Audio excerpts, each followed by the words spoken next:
The Battle of Rapido River was fought from 20 to the 22nd of January 1944 in the course of the Battle of Monte Cassino, part of the Italian campaign of World War II.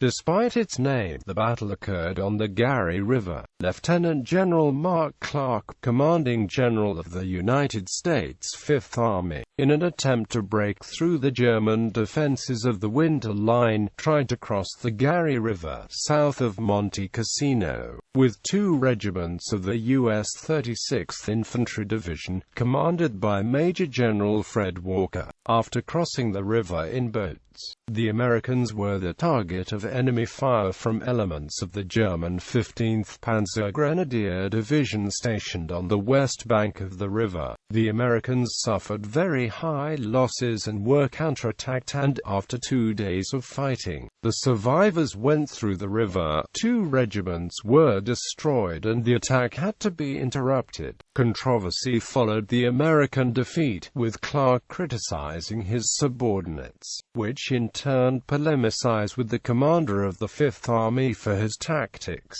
The Battle of the Rapido River was one of the largest tragedies suffered by the U.S. Army during World War II, and after the war, was the subject of an investigation in 1946 by Congress to establish responsibility for the disaster. Background: in late 1943, the Italian campaign had reached a turning point after the decisions made during the Tehran Conference. The supreme military and political leaders of the Allied nations finally decided to give top priority to the opening of the Western Front in Europe, and thus reduce the importance of operations in the Italian peninsula.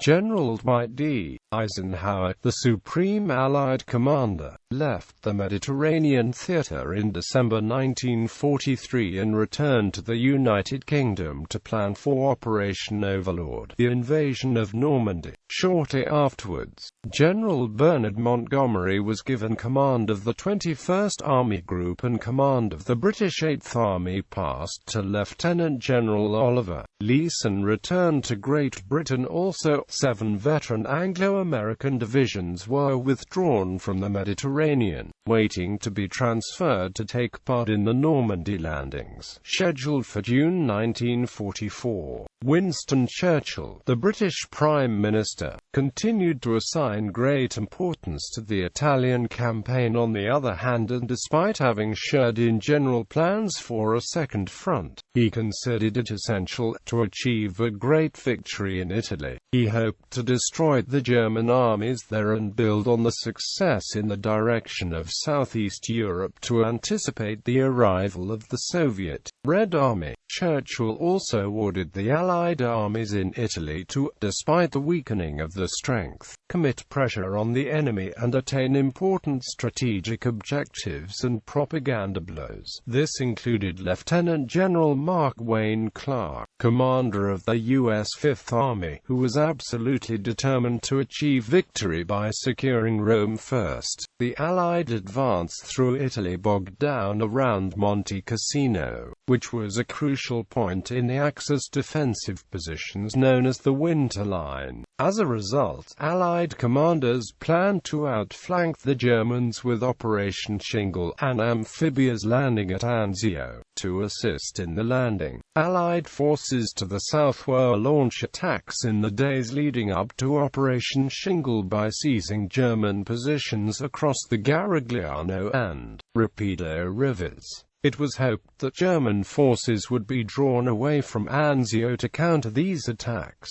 Battle. On the night of the 20th of January 1944, the U.S.36th Infantry Division, under command of Major General Jeffrey Keyes' 2nd Corps, launched an artillery barrage on German positions across the Gari River, resulting in negligible damage. After the barrage, the 141st and 143rd Infantry Regiments were ordered to cross the river, which began at 1900. 2 rifle companies of the 143rd successfully crossed the river, but German return fire had resulted in the loss of too many men and landing boats, and the foothold was abandoned. The 141st fared even worse, being forced to withdraw with heavy casualties after landing in a minefield. On the next day, both regiments were ordered to perform another attack at 1600. Although this assault was met with more success, the American foothold was unsustainable, as withering fire from the 15th Panzer Grenadier Division prevented the construction of pontoon and Bailey bridges by engineers. Without the bridges, armor could not assist in the attack, and the infantry were left to fight on their own, resulting in devastating casualties for the two regiments. After more than 20 hours of fruitless combat, both were ordered to withdraw. The 143rd was able to withdraw relatively intact, but much of the 141st was not so lucky as being stranded. The boats and bridges were destroyed by enemy fire. The German defenders mounted a counterattack on the trapped Americans, capturing many hundreds. The commanding general of the 36th Division, Major General Walker, decided against committing the division's last regiment, the 142nd Infantry, and the battle concluded at 21:40 on January 22. No significant gains had been made in either assault, and the original objective of luring away German forces was entirely unsuccessful.